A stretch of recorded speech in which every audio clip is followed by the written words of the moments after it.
So ayan mga kadrama-rama, alam ko pong inaabangan nyo po no, yung next na mangyayari dito sa Prinsesa ng City Jail, dahil alam naman po natin mga kadrama na sobrang nakakatense na nga po no, ngayon yung mga pangyayari dahil nga po sa ginawa din po talaga ni Charlene nga po dito kay Princess, dahil naniwala nga po talaga siya na itong si Princess daw yung mastermind sa pagkuha nga po or pagkidnap dito kay Libby. At alam naman po natin mga kadrama na talagang sinampal nga po talaga ni Charlene itong si Princess, na talagang hindi naman talaga yun ang kanyang pagkakakilala, pero talagang gusto nga po niyang ipaglaban itong si Libby, yung mga hindi magandang ginagawa ni Libby no, ay talagang pinatulan ni Charlene, na kahit alam niya o kilala niya itong si Princess kung sino naman po talaga yung batang ito.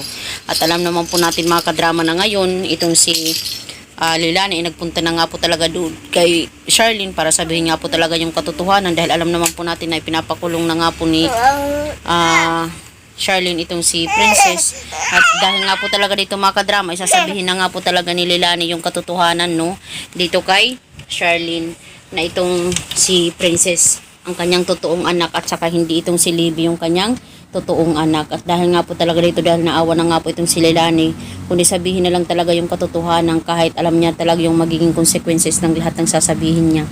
Alam niya una talaga yung makukulong dito ay si Divina. Sana nga po ipatawarin siya talaga ni Charlene sa kanyang sasabihin, dahil pati siya nakikonsaba dito kay Divina, hindi po talaga sabihin yung katotohanan dito kay Charlene, yung about talaga sa pagkataon ni Libby at saka ni Princess, na pinagpalit nga po talaga niya ito ni Divina.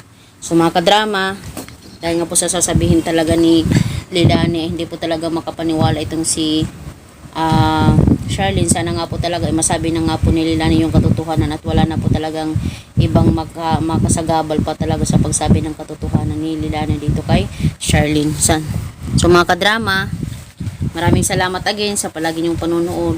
Huwag niyo pong kalimutan na i-like, i-share, tsaka i-subscribe yung aking channel mga kadrama, para sa susunod na video is ma-update ko po kayo. Thank you so much for always watching and supporting my channel. Thank you so much. Bye! Abangan na lang po natin yung next na mangyayari, dahil nakaka-tense na din po talaga mga kadrama, dahil papalapit na nga po yung pagtatapos nito. So yun lang po. Bye!